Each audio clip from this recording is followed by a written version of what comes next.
All right, let's dive right into this explainer.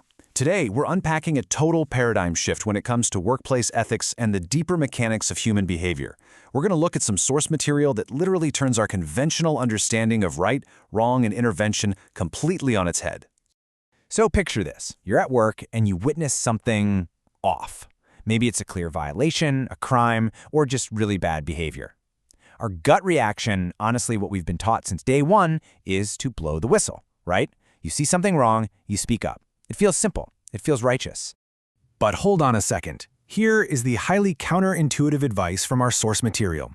Taking immediate action without actually understanding the situation is only going to hurt you. The source explicitly states that if you are woven into the fabric of the company, an insider, not just an external observer, you shouldn't report it. Holding your fire is actually the necessary first step. Which brings us to Section 1, the trap of reactive reporting. Let's break down exactly why that knee-jerk societal urge to call out bad behavior can actually backfire on you. It turns out there's a massive difference between acting out of panic and acting out of wisdom. The standard approach is to just cut out the bad apple immediately, right? But the source introduces what it calls a natural law approach based on energy. It argues that the behavior is happening because a specific energy is currently flowing through that organization. If you don't fix the root energy, the system is just going to swap out the bad actor with a brand new one. Think of it like this. Forcing one person out doesn't magically cleanse the whole organization. In fact, if you just react out of a naive sense of justice and report them, the source notes that a huge backlash, a negative energetic return, comes directly back to you. You'll end up frustrated, isolated, and dealing with the fallout right at your own doorstep. Why? Because you treated a symptom, not the actual disease. All right, moving on to Section 2, the 3 to 7 law. This profound concept completely redefines how we view our environment and our place in it. We need to stop looking at corruption as an isolated event caused by some rogue villain. Instead, imagine it as murky water that has seeped into the very foundation of the workplace.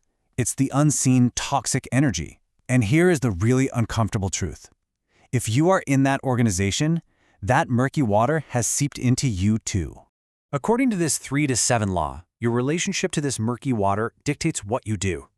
If your internal energy is 70% tainted by this environment, you're just going to assimilate and join in on the bad behavior. But here's the real twist. You only notice the corruption in others because you are already at least 30% tainted by that exact same murky water. The very fact that you can perceive the flaw is proof that you carry a fraction of it yourself. To put that into perspective, and the math here is surprisingly specific, if you were only 28% tainted by this environment, the law states you wouldn't even be able to see the bad behavior happening right in front of your face. It literally wouldn't register in your reality.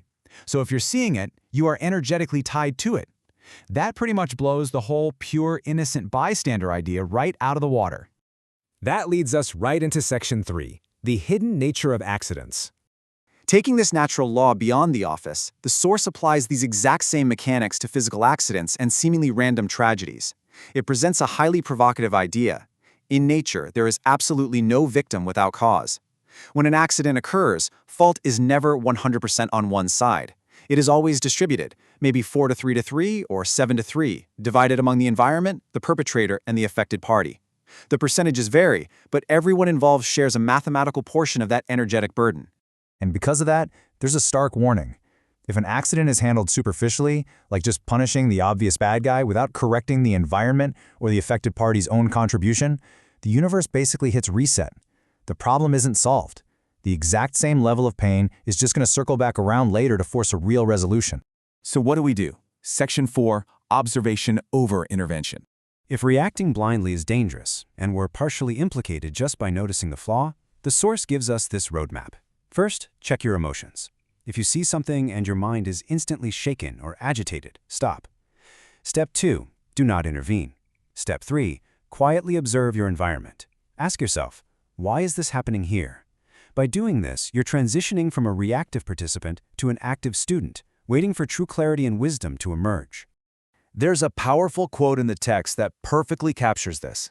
If your mind is shaken, you are being tested. Do not intervene, or you will face immense hardship. Jumping in while you are emotionally compromised, that is a trap. You're failing a test set by the universe, and you'll pull yourself right into the disaster. True action only comes from unshakable calm. Now, let's look at Section 5, the danger of judgment. This philosophy completely shifts how we view bystanders, the people who freeze during a crisis and usually get tons of public backlash. If a tragedy happens and people do nothing, the source explains it's because the environment dictated it. Those bystanders literally lacked the energy to step up. They were just a product of that specific flawed environment. And here's the critical takeaway. Criticizing those bystanders is incredibly dangerous. By judging them, you are basically daring the universe to put you in that exact same test to see how you'd handle that specific energetic weight. It all boils down to this mandate. Do not judge others with your own ruler. Do not throw stones blindly. Our personal perspective is just way too limited to judge the complex energy of the universe. We have no idea what the full context is or what lessons people are meant to learn. Throwing stones from a high horse just guarantees that eventually those stones will be thrown at us. As we wrap up this explainer, I want to leave you with something to really chew on. The next time you catch yourself pointing a finger at a corrupted system, a flawed colleague, or an inactive bystander, will you rush to judge them? Or, knowing what we know now, will you realize you're only seeing them because you carry a piece of that exact same energy and use that moment to examine yourself instead?